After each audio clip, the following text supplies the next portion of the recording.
السلام علیکم ورحمۃ اللہ وبرکاتہ۔ معزز ناظرین کرام، آج کا ہمارا سبق تختی نمبر 24 ادغام یرملون کے بیان میں ہے۔ تنوین یا نون ساکن کے 3 قاعدے ہم پیچھے پڑھ چکے ہیں، آج ہمارا چوتھا قاعدہ ہے۔ حروف ادغام 6 ہیں، یا، را، میم، لام اور واو نون، جن کا مجموعہ یرملون ہے۔ تنوین یا نون ساکن کے بعد اگر حروف یرملون میں سے کوئی حرف آئے تو را اور لام کی صورت میں بغیر گننے کے ملا کر پڑھیں گے، اور ان کو ادغام بلا گنہ یا ادغام تام کہا جاتا ہے۔ تو چلیے آج کے اس سبق کو ہم مثالوں کے ذریعے بالکل ہی سمپل اور آسان انداز میں اسٹیپ بائی اسٹیپ سمجھتے ہیں۔ ادغام را کی مثالیں، یعنی نون ساکن یا تنوین کے بعد اگر حروف یرملون کے 6 حرفوں میں سے را آتا ہے تو اس کو کیسے پڑھا جائے گا، اس کی مثالیں ہم سمجھتے ہیں۔ محمد الرسول اللہ، میم پیش مو، حا میم زبر حم، محم، میم زبر ما، محم۔ یہاں پر میم کے اوپر تشدید ہے تو میم کے اوپر گنہ ہوگا، محمد۔ دال را پیش در، اب یہاں پر دیکھیں دال کے اوپر تنوین ہے، 2 زبر 2 زیر 2 پیش کو تنوین کہتے ہیں۔ دال کے اوپر تنوین ہے اور تنوین کے جسٹ بعد را آ رہا ہے جو کہ حروف ادغام میں سے ہے، یعنی یرملون میں سے ہے، تو یہاں پر بغیر گنہ کے ملا کر پڑھیں گے۔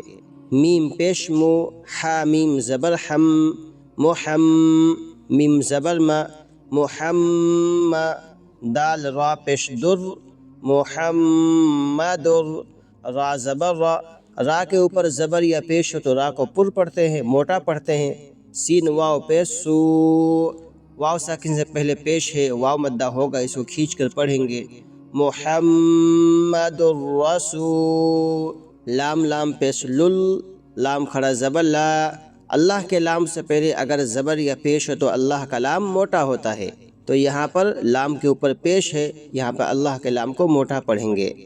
رسول اللہ، حاضر ہی، محمد الرسول اللہ۔ اور آپ نے وقف کا قاعدہ پڑھا کہ اگر زبر زیر پیش 2 زیر 2 پیش آئے، آخر حرف پر جزم دے کر سانس توڑ دیتے ہیں، تو یہاں پر کیسے پڑھیں گے؟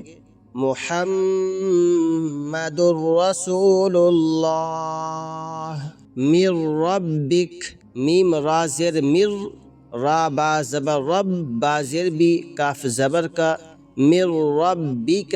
اب یہاں پر میم کے بعد نون آ رہا ہے، من، میم نون زیر من، لیکن نون ساکن یا تنوین کے بعد اگر حروف یرملون کے 6 حرفوں میں سے را آتا ہے تو بغیر گنہ کے ملا کر کے پڑھیں گے، یعنی نون سائلنٹ ہو جائے گا اور میم کو ڈائریکٹ را میں ملا کر کے پڑھیں گے، من ربک، من ربک۔ اور جب آخر حرف پر ہم سانس توڑیں گے، وقف کریں گے، رکیں گے، تو آخر حرف ساکن ہو جائے گا، من ربک، من ربک۔ غفور الرحیم، غین زبر غ، فا واو پیش فو، واو ساکن سے پہلے پیش ہے، واو مدہ ہوگا، غفو۔ را را زبر رر، اصل میں را دو زبر رن ہے، لیکن تنوین کے بعد جسٹ را آ رہا ہے تو بغیر گنہ کے پہلے را کو دوسرے را میں ملا کر کے پڑھیں گے، را را زبر رر، غفور، را زبر را، حا یا زیر حی، یا ساکن سے پہلے زیر ہے، یا مدہ ہوگا، اس کو کھینچ کر پڑھیں گے، میم دو زبر من، رحیمن، غفور الرحیمن۔ اور آپ نے وقف کا قاعدہ پڑھا تھا کہ اگر 2 زبر پر وقف کرنا ہو تو وہاں پر 1 زبر کے ساتھ الف پڑھا جاتا ہے، جیسے احدن سے احدہ، تو یہاں پر بھی رحیمن ہے تو یہاں پر 1 زبر کے ساتھ الف پڑھا جائے گا، رحیم، غفور الرحیم۔ عیشۃ الراضیہ، عیشۃ الراضیہ، عین یا زیر عی، شین زبر شا، عیش، تا را زیر تر، عیشتر، را الف زبر را، الف سے پہلے زبر ہے، الف مدہ ہوگا، عیشتر را، ضاد زیر زی، یا زبر یا، تا دو زیر تن، عیشتر راضیتن۔ اس مثال میں بھی وہی قاعدہ اپلائی ہوگا کہ تنوین کے بعد را آ رہا ہے جو حروف ادغام میں سے ہے، یرملون میں سے ہے، تو یہاں پر بغیر غنہ کے ملا کر پڑھیں گے، عیشت راضیۃ۔ لیکن جب ہم یہاں پر وقف کریں گے تو گول تا ہا بن جائے گی، عیشت راضیہ۔ ادغام لام کی مثالیں، من لدنہ، من لدنہ، میم لام زیر مل، لام زبر لا، مل، دال نون پیش دن، ہا پیش ہو، من لدنہ۔ اس مثال میں میم کے بعد نون آ رہا ہے جو کہ ساکن ہے، اور نون ساکن کے بعد لام آ رہا ہے جو حروف یرملون میں سے ہے، حروف ادغام میں سے ہے۔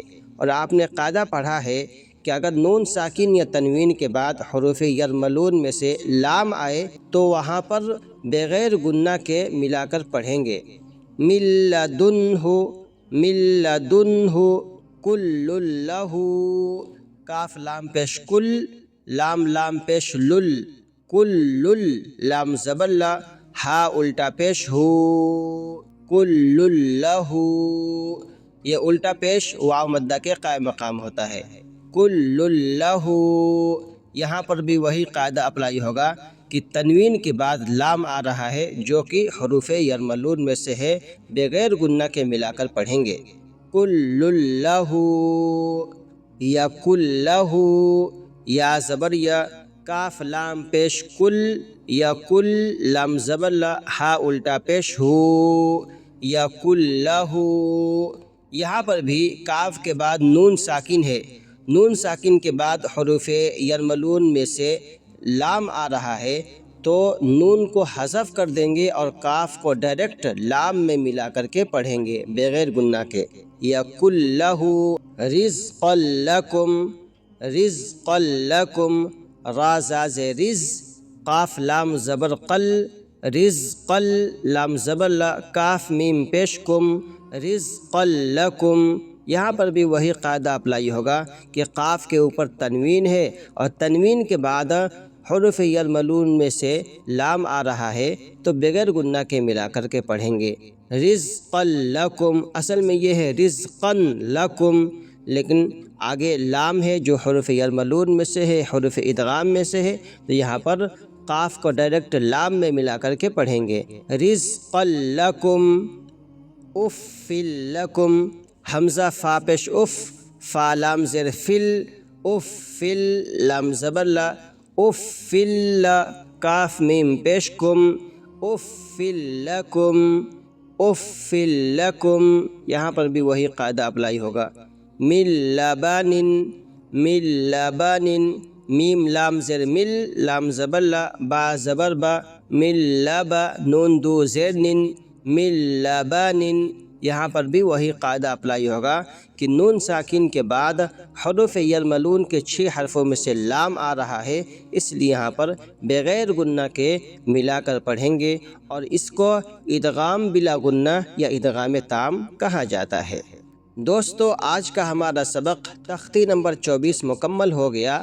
آپ لوگوں سے گزارش ہے کہ ویڈیو صرف دیکھیں نہیں، صرف سنیں نہیں، بلکہ مشق کریں، اجرا کریں، پڑھیں۔ کوئی چیز صرف سن کر کے یا صرف دیکھ کر کے حاصل نہیں ہوتی ہے، بلکہ اس کے پیچھے وقت لگانا پڑتا ہے، اس کو حاصل کرنے کے لیے محنت کرنا پڑتا ہے۔ تو جب تک آپ پڑھیں گے نہیں، جب تک آپ اس کا اجرا اور پریکٹس نہیں کریں گے، تب تک صحیح تجوید کے ساتھ قرآن کریم آپ نہیں پڑھ سکتے۔ اور قرآن کریم کا تجوید کے ساتھ پڑھنا ہر مسلمان کے اوپر فرض ہے۔ جس طریقے سے نماز کا پڑھنا فرض ہے، اسی طریقے سے تجوید کا سیکھنا ہر مسلمان کے اوپر فرض ہے۔ تو دوستو، آخر میں ایک چھوٹی سی ریکویسٹ اور گزارش ہے کہ اگر آپ ہمارے چینل پر نئے ہیں تو چینل کو سبسکرائب کر لیں، اور اگر یہ ویڈیو آپ کو اچھی لگی، ہماری کوشش اچھی لگتی ہے، اس ویڈیو سے آپ کو کچھ بھی فائدہ پہنچتا ہے، تو آپ اس ویڈیو کو لائک کریں، کمنٹ کریں اور ان لوگوں تک، ان دوستوں تک، ان لوگوں تک ضرور پہنچائیں جو قرآن کریم کو صحیح تجوید کے ساتھ سیکھنا اور پڑھنا چاہتے ہیں۔ جزاکم اللہ خیراً۔ السلام علیکم ورحمۃ اللہ وبرکاتہ۔